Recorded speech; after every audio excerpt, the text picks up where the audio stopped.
Earnings की बात करते हैं। बाजार की नज़र कल आने वाले नतीजों पर है। कल निफ्टी में महिंद्रा एंड महिंद्रा और वायदा की, एल्केम लैब, एलआईसी समेत 6 कंपनियों के नतीजे आएंगे। रिजल्ट प्रीव्यू के लिए हमारे साथ जुड़े हैं दीपाली राणा, कंचन नौटियाल और यश जैन जी। दीपाली जी, आप बताइए महिंद्रा एंड महिंद्रा के नतीजे कैसे रह सकते हैं? Thank you Shreya. और एम के नंबर्स अच्छे एक्सपेक्टेड हैं हर पैरामीटर पर ही। अगर ओवरऑल सेल्स देखेंगे तो यहाँ पर 23% की ग्रोथ एक्सपेक्टेड है। मुनाफा 37% ग्रो हो सकता है वाई बेसिस पे। एबिटा में तो 40-41% की ग्रोथ एक्सपेक्टेड है।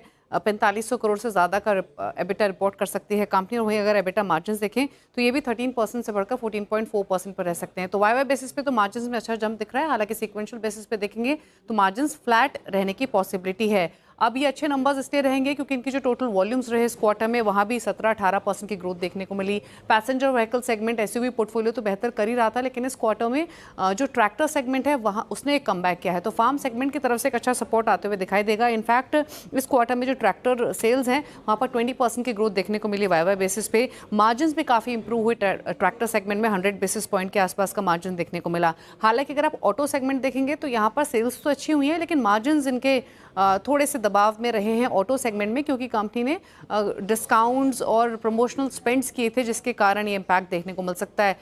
थार रॉक्स जब लॉन्च की थी तो थार पर कंपनी ने काफ़ी बड़े डिस्काउंट्स दिए थे ताकि उसकी सेल्स इम्पैक्ट ना हो। तो इस कारण ऑटो सेगमेंट के मार्जिन थोड़े से अंडर प्रेशर रह सकते हैं, लेकिन ट्रैक्टर सेगमेंट के मार्जिन उसको ओवरकम करेंगे और इसीलिए सिक्वेंशियल बेसिस पे जो मार्जिन वो फ्लैट दिखाई दे रहे हैं। लेकिन फार्म सेगमेंट और एसयूवी पोर्टफोलियो की जो ग्रोथ है वो ड्राइव करेगी ओवरऑल अर्निंग्स को। अब इन अर्निंग्स के साथ साथ इंपॉर्टेंट रहेगा कि आगे का डिमांड आउटलुक कंपनी क्या शेयर करती है, स्पेशली ट्रैक्टर सेगमेंट में जहां जो रिकवरी बनी है वो कितनी सस्टेनेबल रहेगी। दूसरा इंपॉर्टेंट फैक्टर रहेगा 14 फरवरी से कंपनी जो अपनी नई ईवीज है उनकी बुकिंग स्टार्ट कर रही हो और फेब एंड माह से डिलीवरी शुरू हो जाएंगी। तो ये जो रनिंग क्वार्टर है ये बहुत इंपॉर्टेंट हो जाएगा अर्निंग्स के हिसाब से। तो इसको लेकर एक आउटलुक अगर कंपनी शेयर करेगी तो इंपॉर्टेंट रहेगी। और साथ ही ऑटो सेगमेंट के मार्जिन पर जो आउटलुक होगा वो भी खास रहेगा। लेकिन ओवरऑल अच्छे अर्निंग्स एम से एक्सपेक्टेड है।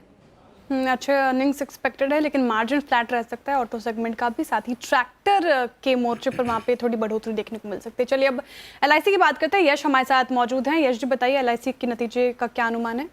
अगर एलआईसी के नतीजे देखें तो इस बार काफ़ी निराशाजनक नतीजे एक्सपेक्टेड है एलआईसी से। एक जो न्यू बिजनेस प्रीमियम आपका होता है उसमें 23% की कमी एक्सपेक्ट कर रही है स्ट्रीट। ये नंबर 42,406 करोड़ पे आना एक्सपेक्टेड है। टोटल एनुअलाइज प्रीमियम इक्विवेलेंट, जिसे हम टोटल एपीई भी कहते हैं, उसमें 18% की कमी हो सकती है।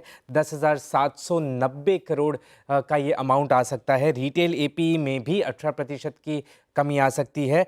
वैल्यू ऑफ न्यू बिजनेस में 30% की कमी आ सकती है और मार्जिन 300 बेसिस पॉइंट से कम होते हुए 17.02% वर्सेस 20% पे आते दिखाई दे सकते हैं एलआईसी के नतीजों में।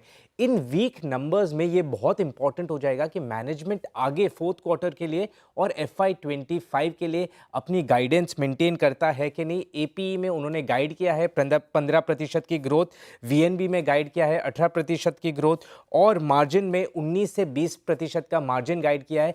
ये 3 नंबर्स काफ़ी इंपॉर्टेंट होंगे, स्पेशली इन द कॉन्टेक्स्ट के कल नतीजे कैसे आते हैं। बिल्कुल, तो ये Yash, thank you so much LIC के नंबर्स का एक प्रीव्यू। अब कंचन के पास चलते हैं और एल्केम लैब्स एफ&ओ में है स्टॉक, यहाँ से क्या एक्सपेक्ट करें कंचन?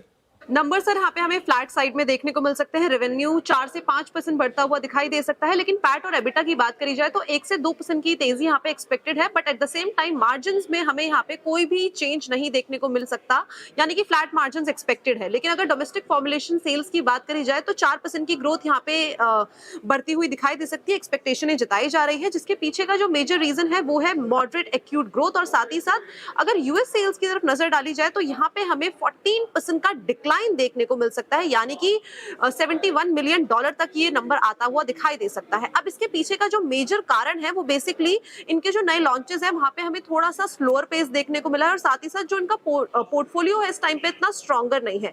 आपको फोकस कहां रखना होगा इस पे सबसे पहले नजर डाल लेते हैं। सबसे पहली चीज तो मैनेजमेंट की तरफ से न्यू लॉन्चेस को लेके, जेनरिक दवाइयों को लेके किस तरीके की कमेंट्री आती है, साथ ही साथ इनके बायोसिमिलर पोर्टफोलियो की क्या प्रोग्रेस है, कंपनी की तरफ से क्या यहाँ से कमेंट्री आती है इमर्जिंग मार्केट्स में भी और साथ ही साथ इस टाइम पे रेगुलेटेड मार्केट में भी। इनफैक्ट बिजनेस प्रोस्पेक्ट क्या है जेनरिक वेलसाटन को लेके यूएस मार्केट के अंदर, तो ये की फोकस एरिया होंगे। लेकिन नंबर्स हमें ठंडे देखने को मिल सकते हैं। नंबर्स ठंडे देखने को मिल सकते हैं, ये इस समय कंचन बहुत बहुत शुक्रिया, ये कुछ प्रीव्यूज़। चलिए अब चार का चौका की शुरुआत